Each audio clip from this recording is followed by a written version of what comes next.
I'm Shauna Rappaport here at GreenBiz 16, and I am delighted to be joined by Angela Nahikian, who is the Director of Sustainability for Steelcase. Welcome, Angela. Thank you. Thank you. It's great to be here. Yeah. A great week this week so far, and another day to go. Indeed. So, well, yeah. It was great to have your CEO on stage this morning, Jim Keane, speaking from the C-suite about the pioneering work that Steelcase is doing at the forefront, particularly of the circular economy, which is something we've been talking a lot about the last couple of days. And I'd love to hear from your perspective as the Director of Sustainability. How is Steelcase rethinking this really at a systems level? And what's the key driver behind all of this surgence right now?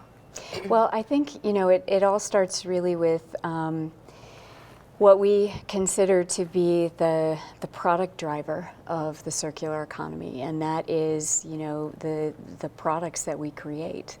And if we create them in the right way, then they become that product engine for circularity. So all of the work that we've been doing, Jim talked a little bit about that today, for a long, long time on, the product side and the cradle-to-cradle philosophy and all of that really, I think, set us up for a lot of advantages in the circular economy. So let's unpack that for a second, though, rewinding to the right way. What does that mean for Steelcase? Well, I think it means that it begins with materials and choosing them well, and that's all part of the design, right? So sustainable design and smart design and design thinking is all about, choosing the right materials, making sure that you're thinking about end of life at the beginning. Are you thinking about repair and remanufacture to extend the life? That's the place. Those are the places where we can have a lot of impact on, how those products flow in the circular economy.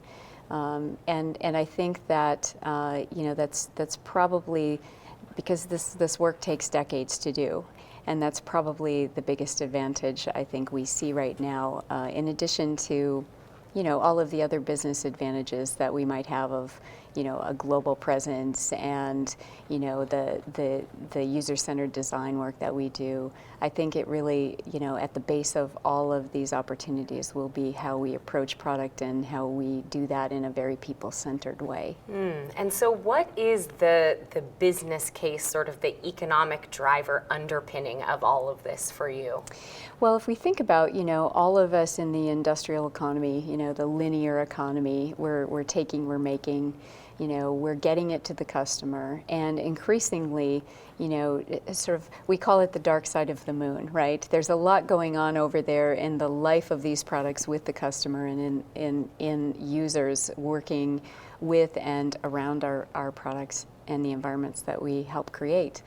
And yet we don't participate in that as much as we could in terms of creating value on that side of the moon. And we do have a lot of business models. We have a lot of services and capabilities to help customers really unlock the promise of their people. But in terms of designing whole business systems where all of these pieces are together, I think this is what is the next era, the next generation of work for us, and really trying to, in the process of that, create a lot of economic value, a lot of social value, use resources ever more strategically, and sort of decouple that product from the opportunity to valorize that product through flows. I want to end with a personal question, which is, what gets you out of bed every morning? What's the, we heard from Paul Hawken today, who kind of reframed hope into fearlessness. What's the key motivator for you as working in such an important role, really within a company that is driving the industry forward? What does success look like for you? Well, I think what gets me out of bed is the growth opportunity around this, and I think that's been the thing getting me out of bed for a lot of years, because all the work that had to happen to make sure that we have platforms and infrastructures, and we'll always be working on those. You know, it's not as if, you know, we reached the perfect system. You know, there will always be challenges in that.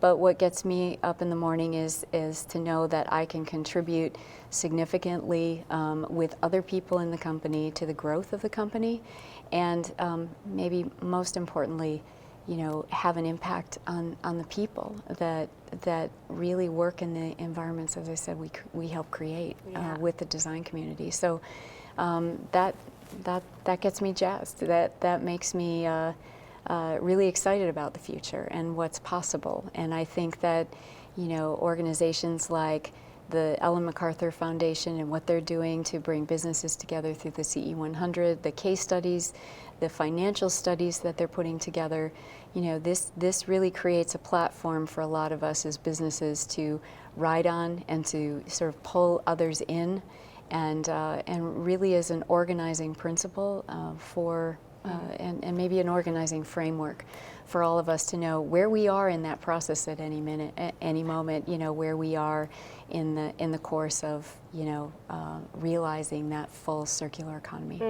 Well, Steelcase certainly is serving as a model, and you certainly are making an impact. So thank you so much, well, Angela. Thank you. Thank you for inviting me here to talk with you today. We're always delighted to have you with us, Angela Nahikian of Steelcase.